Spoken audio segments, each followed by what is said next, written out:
प्यारे प्यारे गधों नहीं बच्चों। चलो हम पढ़ रहे थे एविडेंसेस ऑफ इवोल्यूशन, है ना। कुछ प्रूफ देना है हमको कि इवोल्यूशन हुआ है, वो प्रूफ्स क्या क्या है वो हम पढ़ रहे थे। कल हमने देखा था, पहला टॉपिक हमने स्टार्ट ही किया था पैलियोंटोलॉजिकल एविडेंसेस। ठीक है, पैलियोंटोलॉजी क्या होता है समझ में आ गया? क्या है? जीवाश्म का अध्ययन। ठीक है, अब इसमें हम प्रूफ देख रहे थे, पहला प्रूफ। ठीक है, पैलियोंटोलॉजिकल एविडेंसेस में फर्स्ट पॉइंट जो आएगा वो क्या आएगा? Number of fossils. Number of fossils कैसे एविडेंस हो सकता है?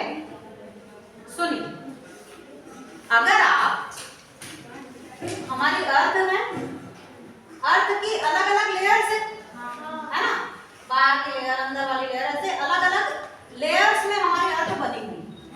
ठीक है, अगर हम इन लेयर्स को खोदना शुरू करें, ठीक है, बताइए मुझे, अगर हम एक तो सबसे ऊपर वाली लेयर खोद रहे हैं, फिर खुदाई करते करते करते करते हम अर्थ के नीचे तक जा रहे हैं, तो जो फॉसिल्स मिलेंगे वो कहाँ ज्यादा मिलेंगे? ऊपर वाली लेयर में या नीचे वाली लेयर? ऊपर वाली।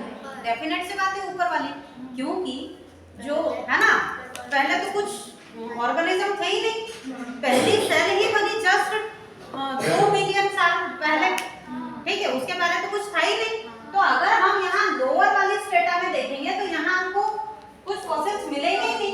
उसके बाद धीरे धीरे धीरे नंबर ऑफ फॉसिल्स मिलना बढ़ेंगे, तो जो ऊपर वाली हम लेयर्स खुदाई करेंगे यहाँ पर हमको ज्यादा फॉसिल्स मिलेंगे, जबकि जो नीचे वाली लेयर्स है उनमें फॉसिल्स का नंबर कम हो जाए।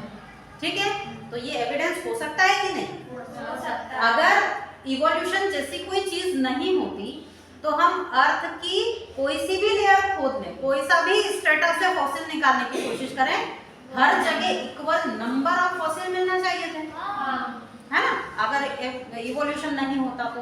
पर ऐसा नहीं होता है, हर लेयर में नंबर जो है वो ऊपर, जैसे जैसे हम ऊपर ऊपर बढ़ते जाएंगे वैसे वैसे फॉसिल्स का नंबर भी क्या होता है? बढ़ता जाता है। ठीक है, तो क्या हो जाएगा इसमें? लिखो इसको, upper strata has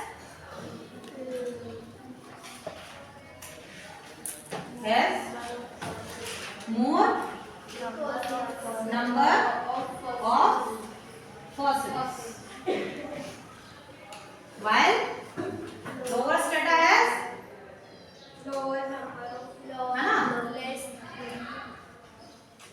less number of fossils। हुआ क्लियर? क्लियर हो गया? करो नोट, कर लिया?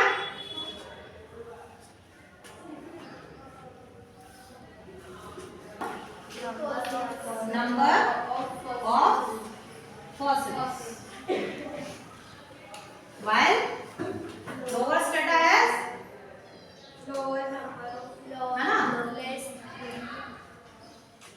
less number of fossils। हुआ क्लियर? क्लियर हो गया? करो नोट, कर लिया?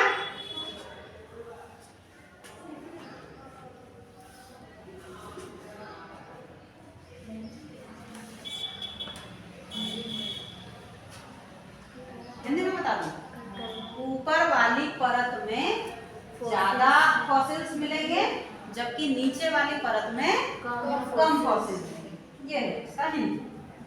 ठीक है,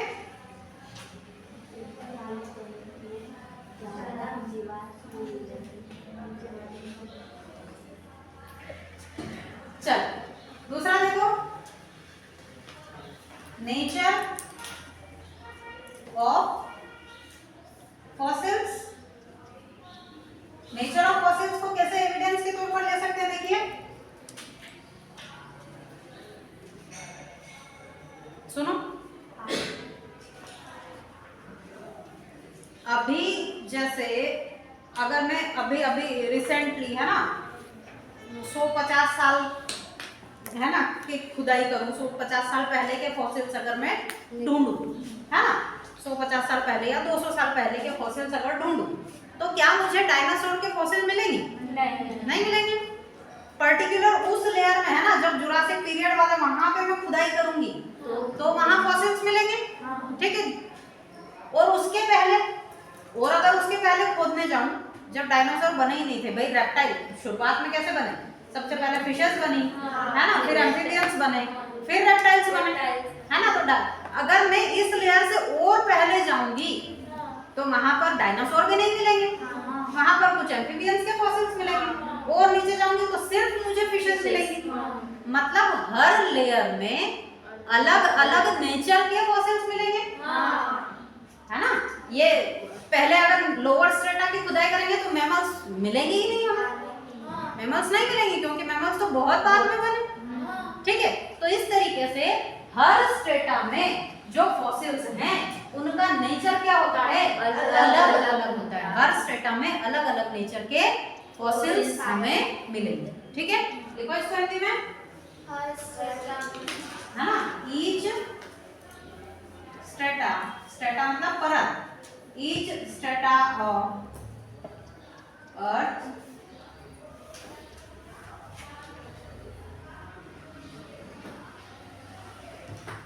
क्या लिखेंगे यहाँ पे? Each strata of earth has a front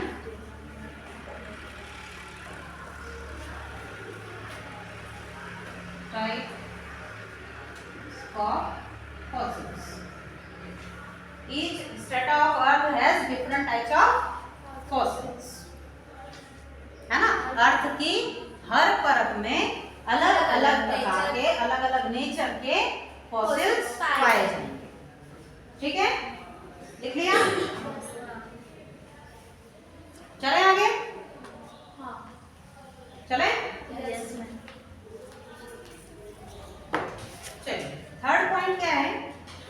third point है डिस्पैरिटी बिटवीन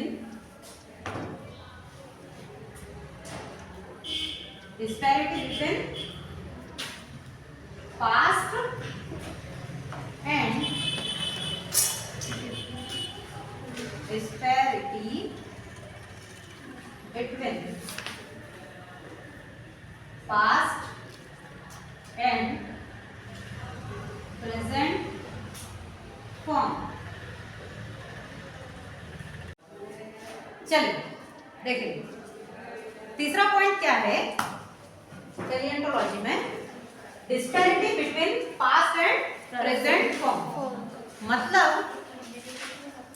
अगर हम देखो इवोल्यूशन होता है, तो जैसे हम इंसान हैं आज, तो क्या हम जैसे एक स्पीशीज से मैमल्स बन रहे थे, अब मैमल्स में क्या सडनली इंसान आ गया? नहीं, धीरे धीरे धीरे धीरे, है ना, चेंजेस आते गए, है ना। उन चेंजेस के थ्रू आज जैसे हम हैं ह्यूमन बीइंग, वैसे ह्यूमन बीइंग है।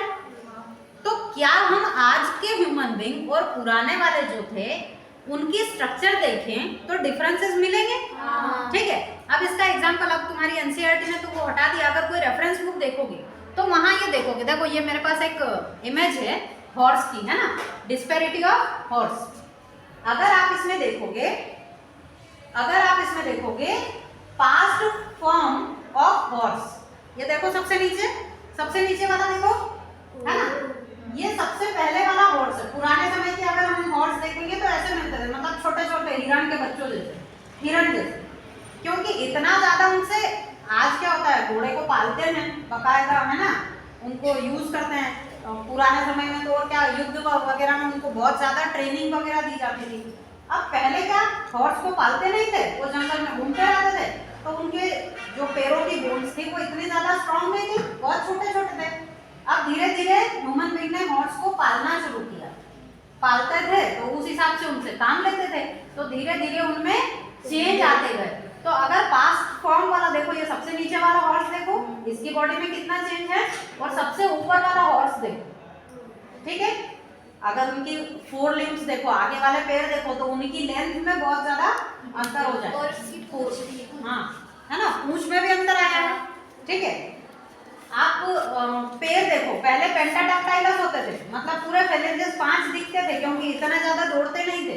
अब क्या हुआ, घोड़े जो है वो बहुत तेजी तेजी से दौड़ते हैं, तो अब वो 5 उंगलियां रहेगी तो इतना ज्यादा सपोर्ट नहीं मिलेगा, तो वो अब कन्वर्ट हो गए खुर में, ताकि वो इजीली दौड़ पाए। ठीक है, तो इस तरीके से अगर हम प्रेजेंट फॉर्म और पास्ट फॉर्म में देखें तो बहुत ज्यादा हमको डिफरेंसेस देखने को मिलेंगे।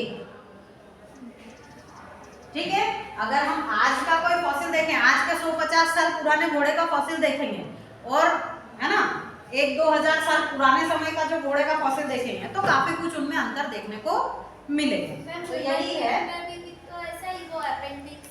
हाँ, अपेंडिक्स का अगर हम देखें तो अगर हम है ना वो होमो इरेक्टस वगैरह उस समय थे, होमो हेबिलिस वगैरह उस समय थे जो इंसान, उनमें अपेंडिक्स यूज में आता था क्योंकि सेल्यूलोज खाते थे, ज्यादा क्वांटिटी में सेल्यूलोज लेते थे, तो सेल्यूलोज को डाइजेस्ट करना जरूरी हो जाता था। अगर सेल्यूलोज डाइजेस्ट नहीं करेंगे तो इतनी एनर्जी, सफिशिएंट अमाउंट में एनर्जी मिल ही नहीं पाएगी। पर आज का अपेंडिक्स जो है वो साइज में भी छोटा होता जा रहा है और वर्किंग भी नहीं है। ठीक है, तो ये है disparity of past form and present form. ठीक है, हो गया क्लियर? चलें आगे। ठीक है, फॉसिल्स में ही एक और एविडेंस हमको मिलता है। ठीक है, इनको बोला जाता है कनेक्टिंग लिंक्स। क्या बोलते हैं? Connecting links. अब कनेक्टिंग लिंक्स क्या है? सुनो, जो हमारा फाइलोजेनी चलता है, इवोल्यूशनरी हमारा डेवलपमेंट कैसे बनता है, बनाते हैं हम। पहले फिश बनी, फिश से क्या बने? एम्फीबियंस, फिर रेप्टाइल्स। हाँ, फिर बने रेप्टाइल्स। ठीक है, फिर इन्हीं रेप्टाइल्स से कुछ डेवलपमेंट है ना, एओस भी बने और मैमल्स भी बने इन्हीं रेप्टाइल्स से। अब देखो, ऐसा नहीं होता कि आज एक इवोल्यूशन ऐसा नहीं होता कि आज एक फिश है और कल बोल दे कि नहीं मैं तो बोर हो गई, है ना, अब मैं आज से मैं रेप्टाइल हूँ। ऐसा नहीं होता, है ना। धीरे धीरे ये चेंजेस होते हैं और फिशेस जो हैं वो कन्वर्ट हुई बहुत समय में रेप्टाइल्स। अब यहाँ पर एक फिश है जिसको बोलते हैं सिलोकेंथ। क्या बोलते हैं? सिलोकेंथ। ये सिलोकेंथ क्या है? ये है लोब्ड फिश। क्या है? Lobed fish. जनरली जो फिशेस होती हैं, देखो अब फिश बनाऊं मैं, trying to make a fish. अरे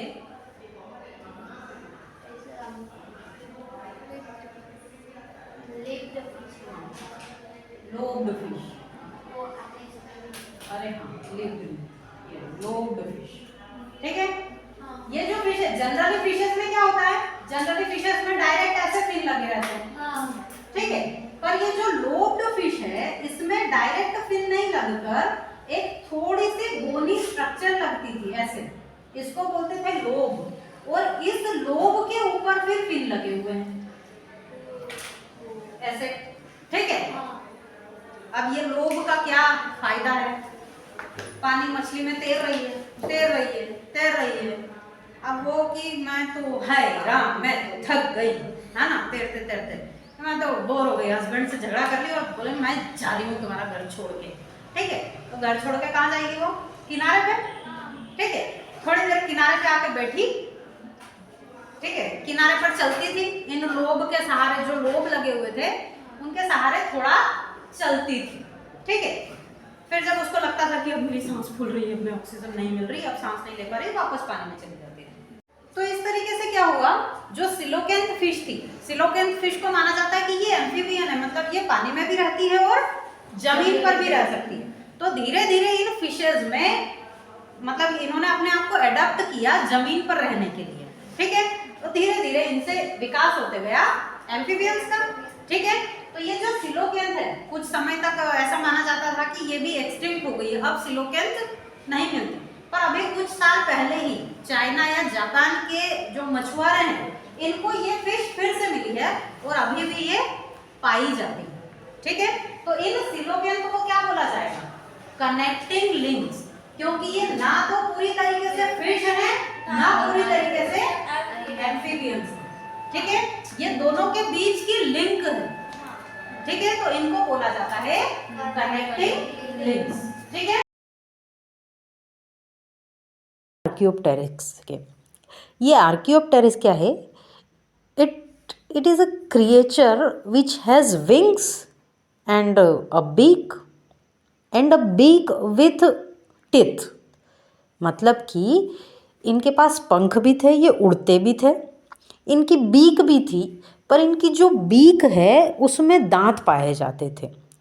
अब बर्ड्स जो होती हैं उनकी बीक में टिथ नहीं होते, और साथ ही साथ बर्ड की जो बोन्स होती है वो न्यूमेटिक होती हैं ताकि वो इजीली हवा में उड़ पाएँ, है ना, हल्की बोन होती हैं।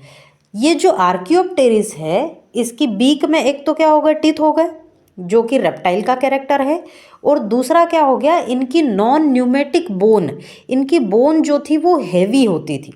ठीक है, तो दोनों के कैरेक्टर हैं इनमें, बर्ड्स के भी हैं और रेप्टाइल्स के भी हैं। ठीक है, दोनों के कैरेक्टर्स हो गए। ठीक है, तो इसीलिए ये एक कनेक्टिंग लिंक तो है, पर क्या हुआ कि ये अब पाई नहीं जाती हैं, ये एक्सटिंक्ट हो चुका है, ये एनिमल जो है वो एक्सटिंक्ट हो चुका है, इसलिए इसको बोला जाता है मिसिंग लिंक। ठीक है, तो हो गया, पैलियोंटोलॉजिकल एविडेंसेस फिनिश हुए। अब अगली क्लास में हम अगला टॉपिक देखेंगे। ओके।